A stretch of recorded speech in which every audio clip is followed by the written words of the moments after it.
지금 하고 있어. 진짜? 너 여기까지 나왔어. 아니, 얼굴 안 나오면 돼.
자리에 앉으세요, 여러분.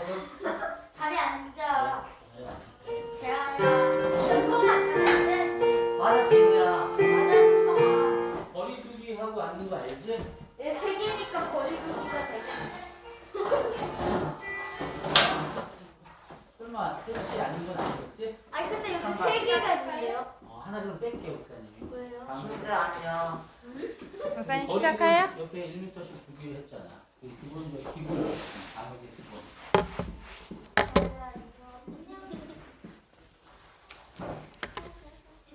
아, 동생이 진짜. 내가 얘 안착해요. 안착해요. 한둘이 해줘야 동생이. 아니 그게 아니라 얘 맨날 욕해요 저한테. 근데 니네가 역할 짓 했나 보지. 아닌데. 아니 아무것도 안 했는데. 막 그렇게 보니까. 목사님 시작할까요? 어떻게 해요? 아 그냥 하면 돼요? 목소리 나오는 거구나. 마이크를 끼셔도 되고 그냥 들고 하셔도 되고 이게 마이크예요? 이렇게 하셔도 되고. 네. 그냥 끼셔도 되고. 약간 정진호이 정신에. 안녕하세요, 어린 여러분, 어른 여러분. 현장에 나와 있는 친구들도 모두 환영합니다. 자, 처음 노래를 우리 무성한 나무로 해볼게요. 이 노래는 여러분은 잘 모를 것 같아가지고 한번 골라봤어요. 현성아, 가위바위보 하는 거야? 지우가 신청했어요. 선생님 말을 들어. 알았지? 이 무성한 나무의 노래 아는 친구 있어요? 역시 같은 세대 목사님. 우리 어렸을 때 되게 많이 불렀던 노래예요. 왜냐면 선생님은 어렸을 때 나무 위에 막 올라가서 놀았는데 여러분 나무 위에 올라간 적 있어요? 진짜? 우리 친구들도 같은 시대를 살고 있는 거구나. 그러면 우리 무성한 나무에서 사는 참새들이 어떻게 돌봄을 받는지 한번 찬양을 통해서 배워보도록 해요. 자, 반주해 주세요.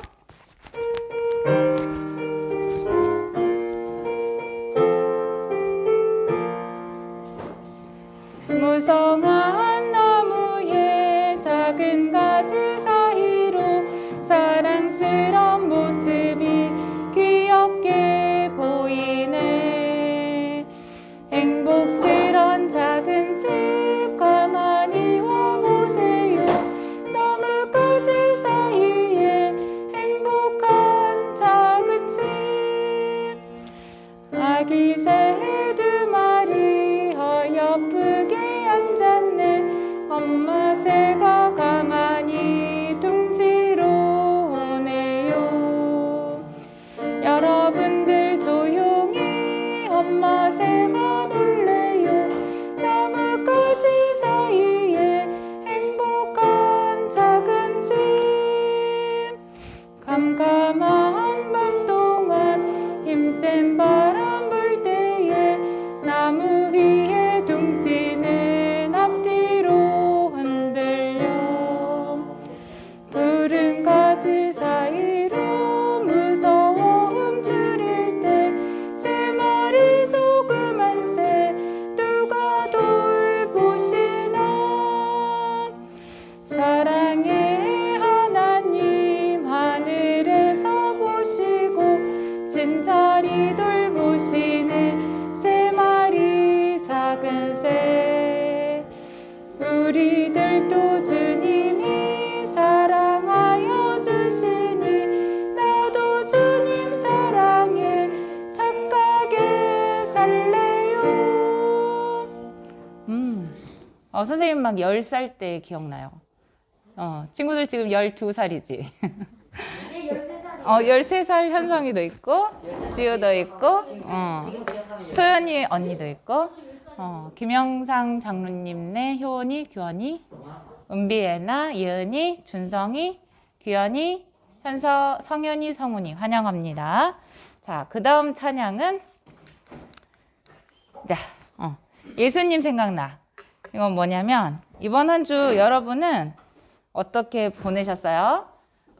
혹시 막 화나고 투정을 막 부리고 싶고 짜증나고 할 때 제일 먼저 생각나는 사람이 누구예요?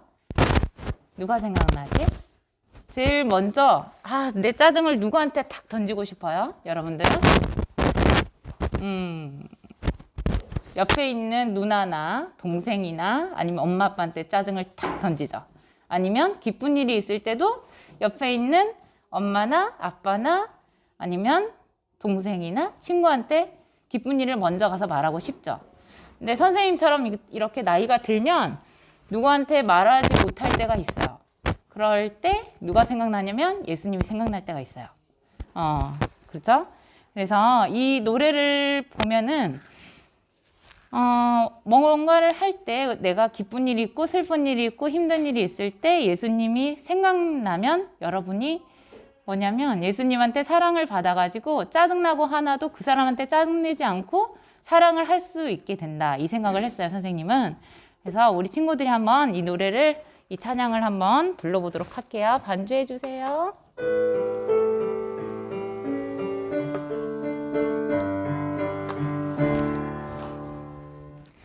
저 밤하늘의 별을 보면 예수님 생각나. 내 마음속에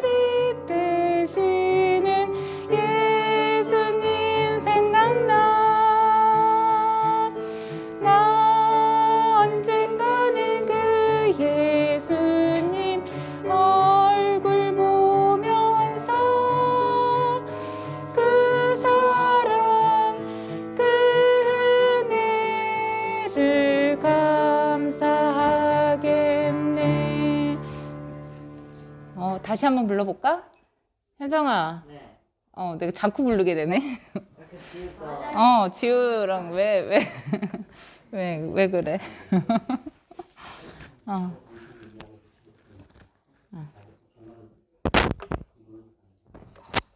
네. 네, 현장에 있는 친구들이 너무 구경을 하고 있어가지고 선생님이 자꾸 부르게 되네요. 자, 그러면 우리 이제 기도하고 금요일 예배를 시작하도록 하겠습니다. 하늘에 계신 하나님 아버지, 일주일에 고단하고 바쁜 생활을 마무리하고 아버지 앞에 나왔습니다. 세상의 모든 바쁜 일들을 버리고 당신 앞에 온 사랑스러운 우리 친구들을 축복해 주세요.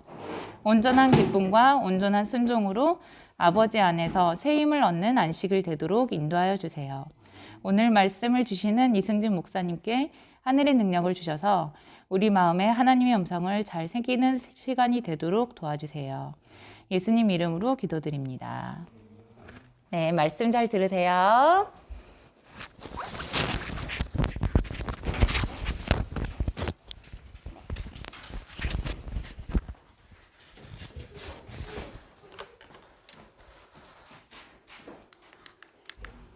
자, 우리 효원이, 규현이, 은비, 애나, 그리고 예은이, 준성이, 규현이, 성현이, 성훈이, 은수, 하린이, 하은이, 가영이, 유희경 집사님. 유희경 집사님도 그 노래 아시죠? 네. 근데 방금 노래 찬양하면서, 약간, 좀 이렇게, 이렇게 궁금한 게 생겼어요. 왜냐면, 이 아기새 가족이요, 세 명밖에 없어. 아빠가 없어. 아빠 일 가셨다 아직 안 오셨나봐. 그죠? 여튼, 그리고 우리 유연이네 가족, 하늘이네 가족, 우리 규태, 소민이, 윤서랑 예림이가 여기 있군요. 유난히 환영합니다. 지우랑 지훈이, 종윤이랑 가윤이 환영합니다. 민서, 은주, 영재, 현우, 좋습니다. 함께 계시군요. 제아는 현장 출석, 제아는 예배 잘 드리고 있습니다. 지금 잘 드리고 있고요. 제인이 셋은 집에서 예배를 드리고 있군요. 반갑습니다. 자, 우리 현장에 우리 친구들, 중에 친구들이 와 있습니다. 우리 남자 셋, 여자 둘, 우리 친구들.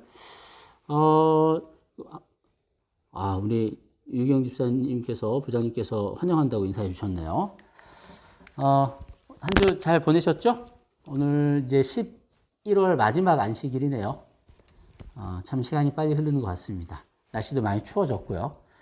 여러분들, 이 빨리 흘러가는 시간, 은수와 은율이 환영합니다. 잘 마무리하시고, 또 새로운 한 해 잘 준비하시고, 또 감기에 유의하시는 여러분들 되시기 바랍니다. 아프지 마세요. 네.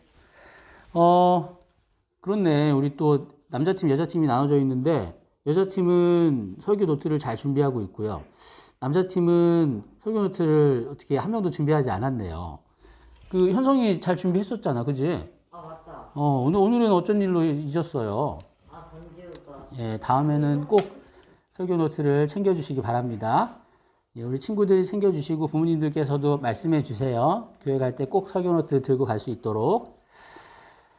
자, 오늘은요, 지난주에 저희가 그 사도행전을 다 낙서하는 거라고요? 맞아요. 우리 박소연 언니 지금 낙서하고 있어요. 어떻게 알았지? 효원이는 안 봐도 잘하네. 네. 오늘 정원석 집사님이랑 우리 성현이도 생일이군요. 와, 축하드립니다. 자, 그러면 지금 잠깐 여러분들 핸드폰에다가 우리 댓글로 축하합니다 인사 좀 할까요? 학교에서 한성이 뭐 생일이라고 케이크 그랬구나. 자, 축하합니다. 우리 댓글 릴레이 이어가겠습니다. 쓰고 계시죠? 자, 우리 정원석 집사님 축하드립니다. 그리고 우리 성현이 축하합니다. 오케이, 좋습니다. 올라오고 있습니다. 이게 묘미죠. 주중에 안타깝게 생일이었던 친구들은 그냥 이렇게 한번 축하합니다로 끝나지만 당일 생일인 분들은 또 특별하게 이렇게 축하해 드리죠. 아, 예, 좋습니다. 자, 댓글이 계속 올라오고 있습니다. 자, 네. 우리 정원석 집사님 누가 인사하고 누가 인사 안 했는지 잘 체크해 주시고 나중에 뒤끝 장렬 부탁드리겠습니다. 자, 좋습니다. 야, 계속 올라오고 있습니다. 아. 자, 우리 성현이는 지금 12번째 생일인가요? 12번째 생일? 아, 성현이 12번째 생일. 우리 정원석 집사님은 몇 번째 생일이시죠? 아, 예. 50 조금 안 되신다고요? 알겠습니다. 아, 우리 강우 강민이 환영합니다. 아, 자, 그러면 댓글 대략 예, 마무리된 것 같습니다. 다들 더 인사해 주시면 좋을 텐데. 아, 좋습니다. 자, 오늘은요, 우리가 지난주까지 사도행전 그 긴 여정을 마무리 지었습니다. 이제 사도행전 다음에는 어떤 성경이죠, 여러분? 창세기, 마태, 마가, 누가, 요한, 그 다음에 사도행전, 그 다음에 로마서지요. 자, 그래서 일단은 목사님의 생각은 매주, 그러니까 한 시간에 이제 편지서, 서신서 한 권씩 쭉쭉쭉쭉 훑어가는 것으로 한번 해볼까 합니다. 올해가 마무리되고 내년이 이어질 때까지요. 그래서 오늘은 로마서를 살펴볼게요. 로마서. 자, 로마서는 그 신앙의 ABC라고 목사님이 제목을 지었어요. 여러분, 신앙의 ABC가 무슨 뜻일까? 오, 기본. 맞아요. 신앙의 ABC. 예를 들어서 농구의 ABC는 뭐지? 농구의 ABC는 여러분 농구 그거 하잖아. 그죠? 아마 드리블이 농구의 ABC인 것 같아요. 수영의 ABC는 뭘까?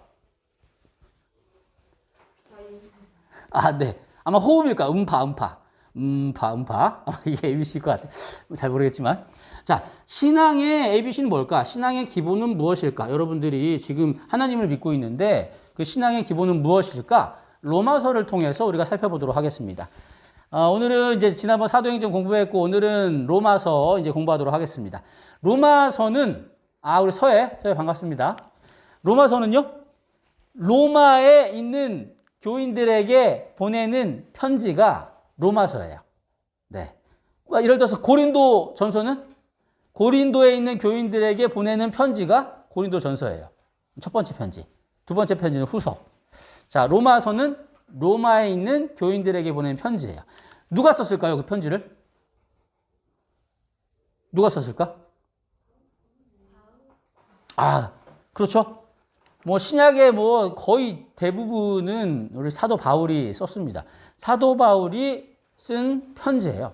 언제 썼냐면 AD 57년경인데 AD 57년이라고 하면 여러분들 잘 감이 안 오셔서 우리 지난번에 사도행전 공부한 부분 한번 복습해 볼게요. 바울이 이제 3차 선교 여행을 떠난 거 기억나시죠? 자, 안디옥에서 출발해가지고 그리고 나서 이고니온, 더베, 루스드라, 안디옥 그리고 에베소까지 갑니다. 지금까지 개척했던 새로 세웠던 이 지역의 교회들을 들르면서 격려하기도 하고 또 권면을 주기도 하고 하면서 에베소에 도착합니다. 에베소에서 어떤 일이 있었는지 아시죠? 에베소에서는 2년 동안 머물면서 여기에 이제 에베소 사람들, 이 지역 사람들에게 예수님을 가르쳤어요. 어디에서? 두란노서원 기억나시죠? 두란노라는 학자가 만들었던 학교 같은 곳입니다. 거기에서 2년 동안 가르치니까 아시아에 있는 모든 유대인들이든 헬라인들이든 예수님에 대한 말씀을 다 들었습니다. 그리고 이 에베소 지역에서 되게 유명했던 게 뭐냐면 아데미 신전이었죠. 세계 고대 10대 불가사의 중에 하나인 아데미 신전. 이 아데미 신전에 데메드리오라는 사람이 있었고 이 사람은 아데미 신전의 모형을 은으로 만들고 그 다음에 아데미 신을 은으로 만들어서 팔았죠. 은장색이라고 하는데 그래서 돈을 엄청나게 많이 벌었어요. 근데 2년 동안 바울이 이야기하는 것이 하나님에 대해서 그리고 손으로 만드는 거는 신이 아니라고 사람이 만든 것은 신이 아니라고 이야기를 하니까 2년 동안 그것을 들은 사람들이 이제 더 이상 아데미 신이라든지 아데미 신전의 모형이라든지 사지 않는 거예요. 경제적으로 굉장히 큰 타격을 입은 데메드리오가 이제 그 분위기를 폭동을 일으켜가지고 바울의 어떤 그 일을 저지하려고 막으려고 했어요. 바울은 못 잡고 바울과 함께 있었던 가이오랑 아리스다고를 잡아가지고 그 연극장으로 데려가서 막 그 소동이 있었잖아요. 그리고 나서 바울은 더 이상 이 에베소에서 사역을 할 수 없었어요. 그래서 다시 이제 이동을 합니다. 어디로 이동하냐면 드로아로 가서 드로아에서 배를 타고 네아폴리, 빌립보, 베레아, 아덴 그리고 고린도까지 여기도 전에 세웠던 교회들을 방문했어요. 그리고 나서 고린도에서 3개월 동안 있었는데 이 고린도에서 3개월 동안 있는 동안 로마서를 썼어요. 여기가 고린도거든요. 이탈리아 로마는 이쪽이고 근데 바울은 아직 로마에 한 번도 가지 못했어요. 그렇지만 그곳에 성도들이 있다는 이야기를 듣고 편지를 쓴 거예요. 자, 바울이 로마에 한 번도 간 적이 없으니까 당연히 로마에 교회를 세운 사람은 바울이 아니겠죠? 바울이 가지 않았는데 어떻게 로마에 교회가 세워졌을까? 뭐 여러 가지 학설들과 뭐 주장들이 있지만 가장 일반적으로 생각되어지는 것은 이거예요. 예수님이 돌아가시고 부활하셔서 승천하신 다음에 맞은 첫 번째 오순절. 예수님께서 승천하신 후에 제자들이 다락방에 모여서 기도했죠. 성령을 보내주신다고, 보혜사를 보내주신다고 해서 기도하면서 다락방에서 기다렸습니다. 그랬더니 그러니까 예수님이 부활하시고 40일 동안 지상에 계시다가 승천하셨으니까 그리고 나서 오순절은 한 10일 정도 후인데 10일 정도 함께 모여서 말씀을 보고 기도했더니 성령께서 임하셨죠. 각 사람들에게 성령이 임하셨습니다. 성령이 임한 증거는 당시에 방언을 할 수 있는 거였어요. 외국어를 할 수 있는 거였어요. 당시에 오순절 외국에서 수많은 사람들이 예배를 드리기 위해 모였는데 그 사람들은 유대인말을 몰라요. 그 지역 말밖에 몰라. 로마에서 온 사람은 이탈리아 로마어밖에 모르고 다른 지역에서 온 사람은 그 지역 말밖에 몰라요. 그런데 어부 베드로가 설교를 하는데 이 사람들의 말로 설교를 하는 거예요. 베드로는 영어를 한마디도 못하는데 그 미국 사람들이 잔뜩 있는 데서 영어로 설교를 하는 거예요. 이게 외국어의 능력을 방언의 능력이라고 하거든요. 성령 하나님께서 임하셔서 외국어로 말해서 복음을 전했죠. 이때 복음을 듣고 회심하고 예수님을 믿은 사람들이 오순절이 끝나고 나서 다 고향으로 돌아갔잖아요. 그때 로마에서 온 사람들도 있었고 그때 복음을 받아들였던 사람들이 로마로 다시 돌아가서 거기에서 교회를 만든 거예요. 아주 열정은 있었습니다. 자발적으로 교회를 세웠어요. 그런데 여기서 가르침을 받아봤자 하루 이틀, 뭐 길어봤자 한 일주일이었겠죠. 그리고 나서 돌아갔으니까 가르쳐주는 사람도 없고 지도해주는 사람도 없으니까 얼마나 부족했겠습니까? 정말 열심히 있었지만 지도해줄 사람들이 없었어요. 그리고 시간이 지나니까 그 열심도 점점 좀 식어가는 거예요. 자, 그런 상황이 그 당시에 로마에 있던 교회의 상황이었어요. 만약에 여러분들이 바울이라면 로마에다 편지를 쓰려면 어떤 내용을 쓸 것 같아요? 지금은 지도해주는 사람이 없어요. 그러니까 신앙에 대한 기초가 부족해. 그리고 열심도 점점 식어가고 있어. 그럼 어떤 편지를 쓸까? 당연히 이제 격려의 편지를 쓰겠죠. 그리고 주된 내용이 뭐냐면 로마서의 주된 내용이 뭐냐면 신앙의 기본인 복음의 기초, 복음의 ABC를 로마서를 통해서 가르쳐 주었어요. 그래서 이 로마서의 가장 중심되는 성경절이 로마서 1장 17절인데요. 신앙의 ABC라고 그래요. 신앙의 기본이에요. 같이 한번 읽어볼까요? 복음에는? 자, 같이 한번 읽어볼게요. 자, 준비, 시작. 복음에는 같이 읽어보자 그랬는데 여러분들 한글을 못 읽나 봐요. 자, 같이. 자, 시작. 복음에는 하나님의 의가 나타나서 믿음에 이르게 하나니 기록된 바 오직 의는 좋습니다. 자, 그래서 이 노란 글씨 오직 의는 믿음으로 말미암아 살리라. 의는 믿음으로 말미암아 산다. 믿음으로 말미암아 구원을 얻는다.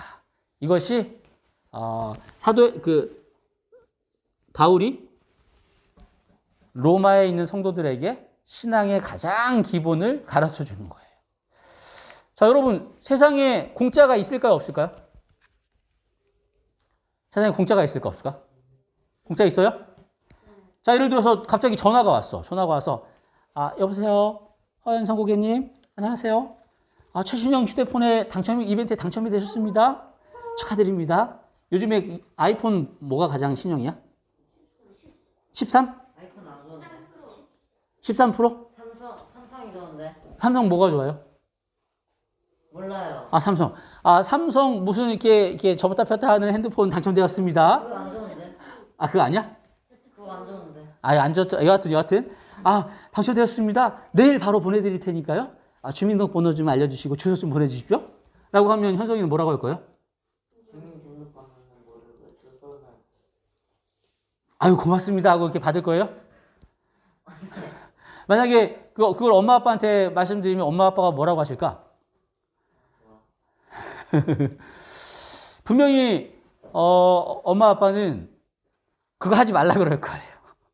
왜냐하면 세상에 공짜가 없거든요. 분명히 공짜라고 해놓고서 다른 무언가를 더 요구해가지고 결국은 그 금액 혹은 그 금액 이상을 이렇게 하는 게 요즘 세상이거든요. 그러니까 뭔가 이렇게 잘해주려고 무료로 공짜로 해주려고 선의로 뭘로 해주려고 해도 요즘에는 모두가 그거를 믿지 않습니다. 받아들이지 않아요. 공짜가 없다고 생각합니다. 그런 삶을 살고 있는 우리들, 그리고 그 당시에도 당연히 생각이 그랬죠.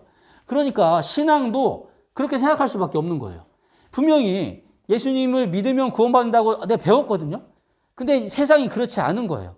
그러면서 이제 드디어 결국은 생각하기를 구원도 공짜 없어. 그 공짜가 어디 있어 이 세상에 라고 생각을 하는 거예요. 그렇게 생각하는 사람들에게 바울은 이야기하는 것이죠. 로마서에서.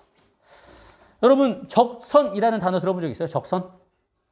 이게 이제 어떤 종교에서, 특히 이제 도교라는 종교에서 쓰는 표현이라고 합니다. 적선이 뭐냐면 선을 쌓는 거야.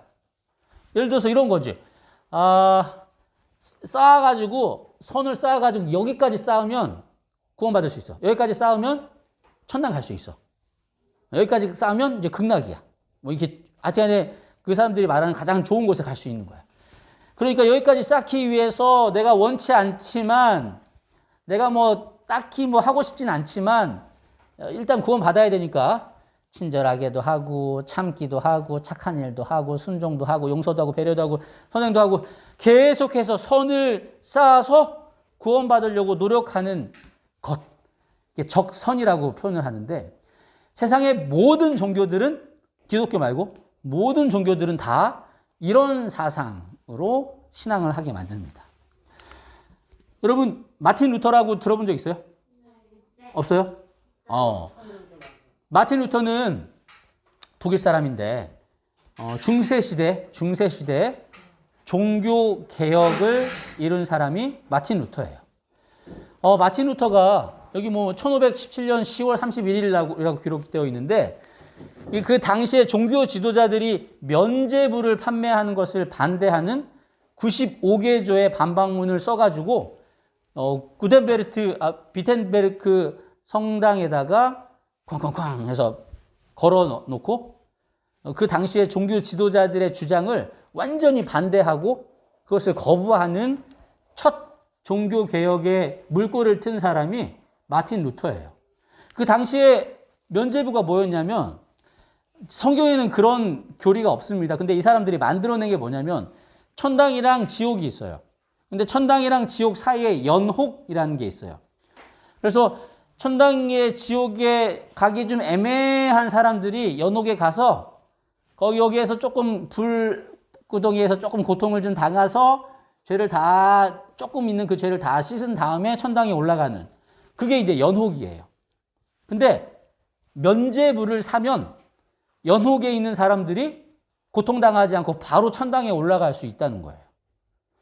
만약에 내가 면죄부를 사면 돌아가신 우리 아빠가 지금 연옥에 계신데 바로 고통당하지 않고 올라갈 수 있다는 거예요. 내가 면죄부를 사면 내가 나중에 죽어서 연옥을 거치지 않고 바로 천당에 갈 수 있다는 거예요.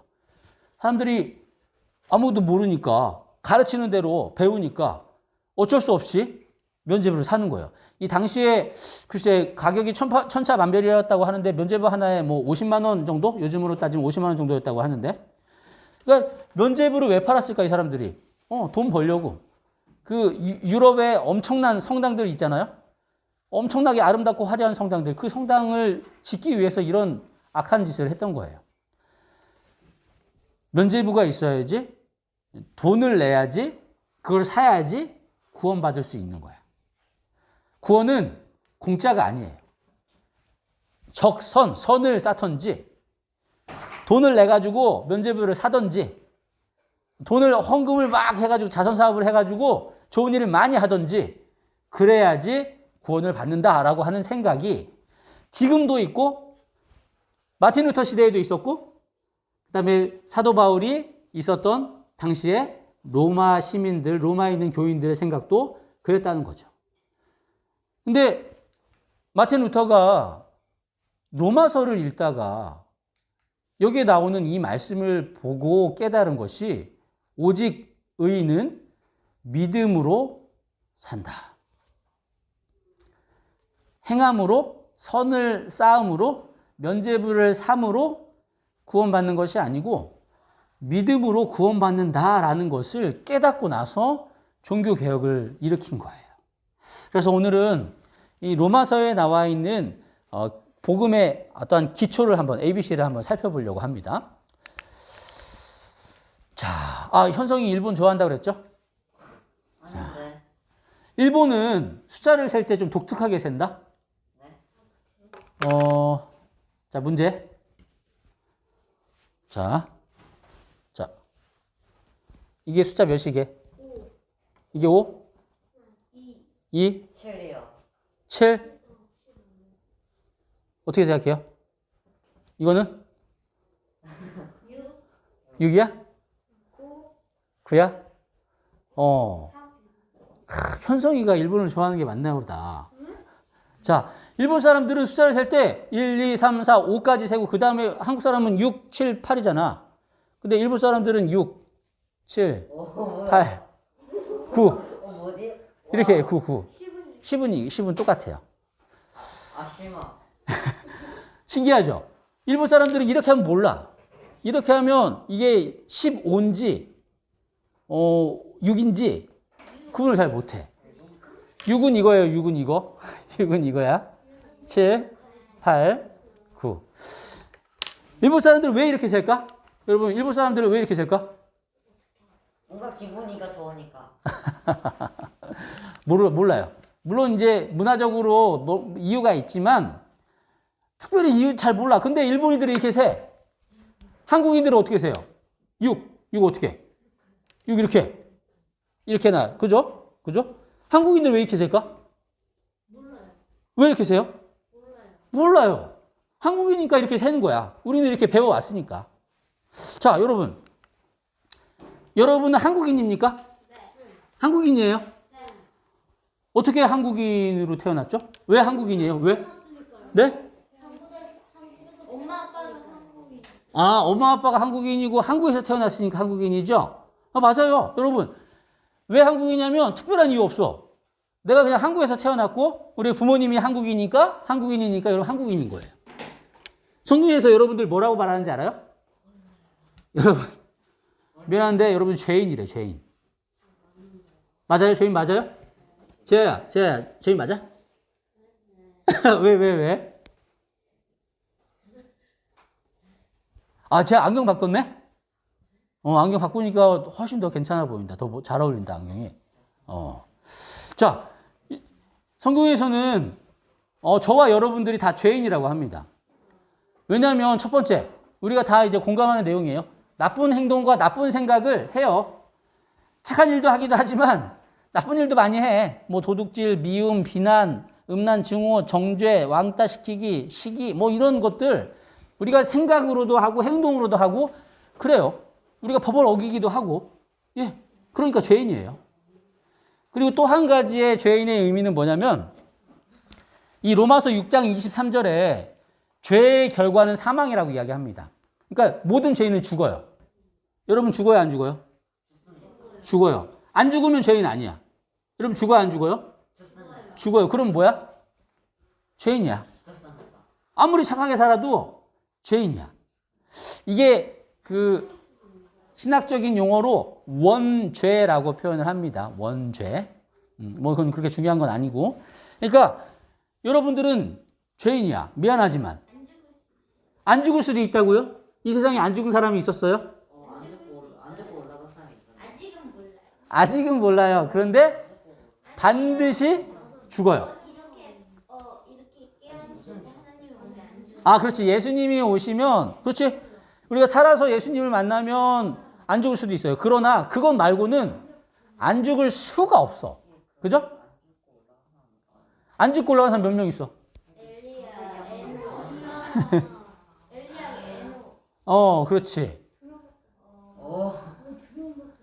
어, 2명밖에 없어. 근데 그 2명은 특별한 이유가 있기 때문에, 에녹과 엘리야. 특별한 이유가 있기 때문에 하나님께서 그렇게 올려 보내주신 거예요. 모든 사람들은 죽을 수밖에 없어. 근데 여러분 왜 죄인으로 태어났어요? 아담이 맛있는 사과를 먹었어요. 여러분들이 원해서 죄인이 됐나요? 뭐 하는 사람들 여러분 보세요. 이거 보세요. 예를 들어 조선시대야. 할아버지가 노비야. 할아버지 자식은 뭐야? 노비야. 할아버지 자식의 나는 뭐야? 그러면 노비야. 얘가 아무리 뛰어나고 아무리 잘생기고 아무리 이쁘고 아무리 능력이 좋아도 얘는 노비야. 노비야. 무조건 부모님이 노비이기 때문에 노비의 신분으로밖에 살 수가 없어요. 마찬가지로 우리가 현석이가 아까 이야기했듯이 아담이 선악과를 따먹으로 죄가 들어왔어요. 아담이 죄인이 되니까 아담의 후손들도 당연히 죄인일 수밖에 없는 거예요. 그냥 이렇게 살다 죽어야 돼. 내가 뭐 아무리 애를 써도 이 신분에서 벗어날 수가 없어. 내가 아무리 착하게 살고, 내가 아무리 좋은 걸 많이 먹고, 내가 아무리 병원에서 잘 케어를 받아도 죽어. 그게 우리의 운명이에요. 안타깝죠. 네. 뭐 이제 그냥 살다 죽는 거야. 진짜로. 만약에 이 다음에 그 방법이 없으면 그냥 70, 80년 즐겁게 살다가 죽으면 돼. 즐겁게. 자, 근데 성경에는 죽을 수밖에 없는 사람들이 죽지 않고 혹시 죽었더라도 다시 살 수 있는 방법을 성경에서는 이야기하고 있습니다. 예를 들어서 제가 실수로 자동차 운전하다가 사고를 냈어요. 이 택시를 고치는 수리비가 500만 원이래. 어떻게 이 문제를 해결할 수 있을까? 네. 진짜 바빴어요. 보험. 그렇죠. 예를 들어서 수리비 500만 원을 보험사에서 다 내주면, 그죠? 내가 그동안 낸 게 있으니까. 500만 원을 다 지불하면 이 문제가 해결돼요. 예를 들어서, 야, 신형 핸드폰이 있는데 막 놀다가 현성이가 핸드폰을 샀어. 근데 지우가, 이거 보자 하다가, 뚝 떨어져가지고 이렇게 돼버렸어. 근데 수리비가 50만 원이 나온대. 이 문제를 어떻게 해결할 수 있을까? 네. 해결할 수 있는 방법은 뭐 지우가 510만 원 없으면 이제 엄마 아빠가 50만 원을 내가지고 새로운 핸드폰을 사가지고 딱 주면 그 문제는 해결돼요. 그죠? 문제를 해결하기 위해서는 그거를 대신 내주면은 문제가 해결이 되는 거예요. 자, 우리는 죄인이에요. 죄인은 죽을 수밖에 없어. 근데 방법이 하나 있어. 누군가가 대신 죽어야 돼. 문제를 해결하려면, 죽음의 문제를 해결하려면 어떻게 해야 되냐면 누군가가 대신 죽으면, 근데 누군가가 사람이 아니야. 예수님이 대신 돌아가시면 그 문제는 해결이 된다는 거예요.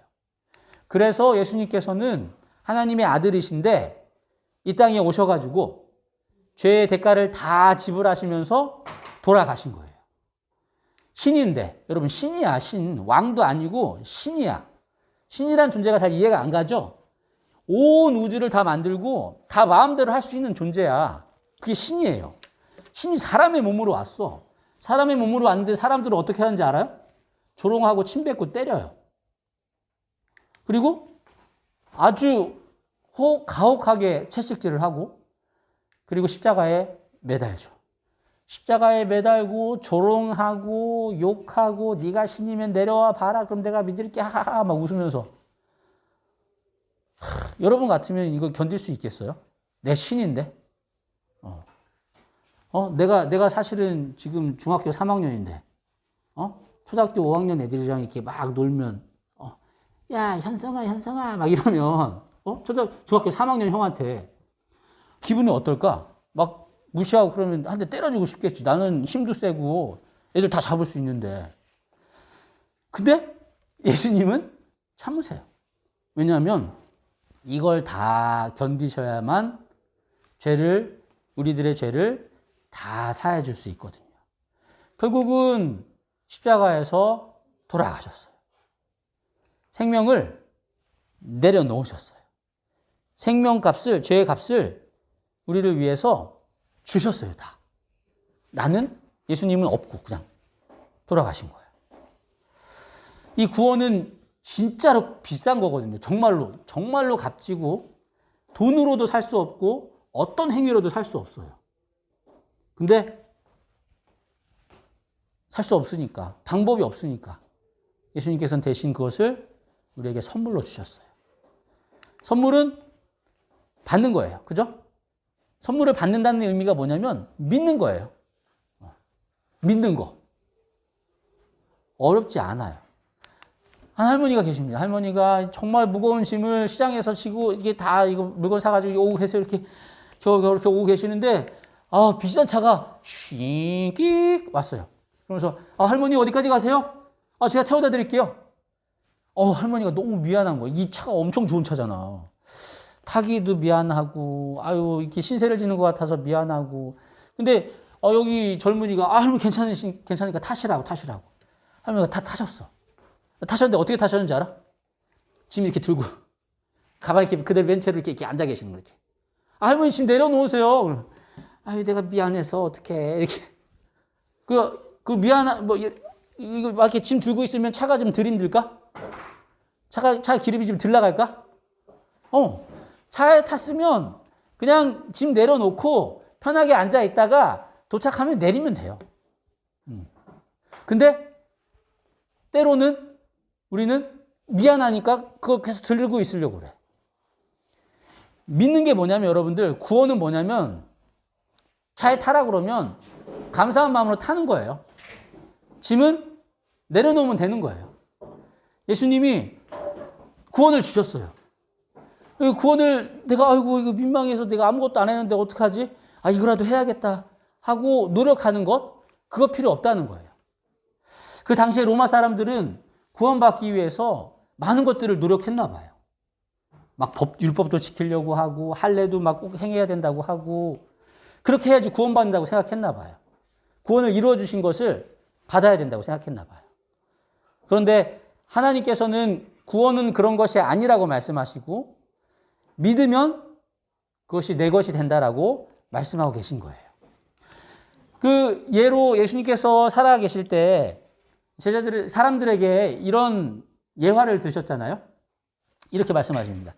천국이 뭐냐면 천국은 마치 자기 아들을 위하여 혼인잔치를 베푼 어떤 임금 같으니 한 임금이 아들 혼인잔치 때문에 잔치를 베풀었어요. 그리고 나서 사람들을 초청합니다. 종들을 보내가지고 초청해요. 근데 그 잔치에 오라고 했는데 초청받은 사람들이 오기 싫어하는 거야. 또 다른 종들을 보냅니다. 그리고 나서 한 번 더 초청을 하죠. 오시라고. 우리 아들 결혼식이니까 왕이 초청하는데 사람들이 돌보지도 않고요. 자기 하고 싶은 일을 다 하러 간 거예요.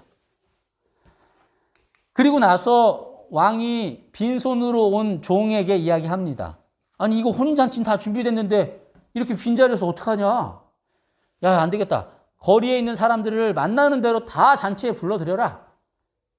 잔치를 이렇게 벌이자. 그래서 길에 있는 모든 사람들 다 부릅니다.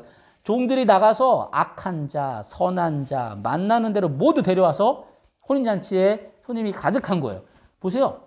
이렇게 눈이 안 보이는 사람도 있고, 손을 못 쓰는 사람도 있고, 여러 사람들이 있어요. 근데 이 사람들이 와가지고 흥겹게 잔치에 참여하고 맛있는 거 먹고 즐거운 시간을 보냅니다. 그런데 임금이 쭉 돌아보다가 한 손님을 딱 집으면서 이야기합니다. 사람들은 왕이 준비한 예복을 다 입고 잔치에 참여했거든요. 근데 이 사람만 예복을 입지 않은 거야. 없어서 안 입은 게 아니에요. 예복 다 걸려 있는데 안 입었어. 왜 안 입었냐? 친구야, 어찌하여 예복을 입지 않고 들어왔냐? 그랬더니 아무 말도 못 하는 거예요. 왜냐면은 예복이 다 준비되어 있는데 자기가 안 입은 거거든요. 결국은 임금이 이야기하죠. 손발을 묶고 바깥 어두운 데 내던지라. 거기서 슬피 울며 이를 갈미 있으리라. 라고 이야기합니다. 자, 이 사람들이 뭐 잘난 사람들이에요? 착한 일 했나요? 아니에요. 그냥 길가에 있는 사람들, 막 아픈 사람들, 지금 이 시간에 길가에 있는 사람들이라면 막 노는 사람들이야. 할 일 없는 사람들이고 능력도 없는 사람들이야. 그 사람들을 불렀어요. 예, 왕의 잔치에 참여했습니다. 조건이 뭐야? 잔치하는 조건은 여기에 걸려있는 예복을 입으십시오. 그리고 참여하시면 됩니다. 마음껏 드시고 즐기시면 됩니다. 입으면 돼요. 그런데 입지 않은 사람이 있다는 것이죠. 잔치의 참가 조건은 딱 하나입니다. 준비되어 있는 예복을 입는 것. 자, 마찬가지로 구원의 조건, 하늘나라는 이것과 같으니, 하늘나라는 단 한 가지 조건이 무엇이냐면 예수님께서 대신 돌아가셔서 우리는 영원히 그것을 살 수 있게 된다라는 것을 믿는 것. 예, 믿기만 하면 우리는 구원받을 수 있는 거예요. 내가 뭔가를 해야지만 구원받는 것이 아니고. 자, 오늘 말씀 정리합니다. 자, 우리는 죄인입니다. 죄인이에요. 난 조금 착해. 나는 죄를 좀 덜 졌어. 그래도 죄인이에요. 다 똑같은 죄인입니다. 근데 죄인이 구원받기 위해서는 누가 대신 죽어야 돼요. 그렇지 않으면 이 죄인은 죽을 수밖에 없습니다. 근데 모든 인류를 구원하기 위해서 예수님께서 대신 돌아가셨어요. 구원을 이루어 주셨어요. 제가 자주 드는 예의 있잖아요. 배고픈 여러분들에게 잔치상을 마련해 주셨어요. 그러면 여러분들은 먹으면 배가 불러. 예수님께서 돌아가셔서 다 차려주셨어요. 그 사실을 믿고 내 것으로 먹으면, 받아들이면 우리는 구원받는 거예요. 이 믿는 게 뭐냐면 차 타러 했을 때 그냥 타는 거예요. 그리고 지금 내려놓는 거예요. 믿음이 뭐냐면 입으라고 하면 그냥 입는 거예요. 믿음이 뭐냐면 말씀하신 대로 순종하는 거예요. 그것이 믿음입니다. 나 대신, 내 대신 괜찮아요. 틀리지 않습니다. 자, 여러분 이게 믿음의 ABC입니다. 그러니까 구원의 여러분들의 복음의 신앙의 ABC예요. 기독교의 가장 기본은 믿음으로 우리는 구원을 받는다. 내가 뭔가 행함으로 착한 일에서 구원받는 것이 아니라는 사실을 여러분들 기억하시면 좋겠습니다. 이게 세상의 모든 종교들과 하나님의 종교가 다른 점입니다. 자, 마지막 하나. 자, 이제 로마서 이제 중반 후반부에 이렇게 사도 바울이 이렇게 이야기합니다.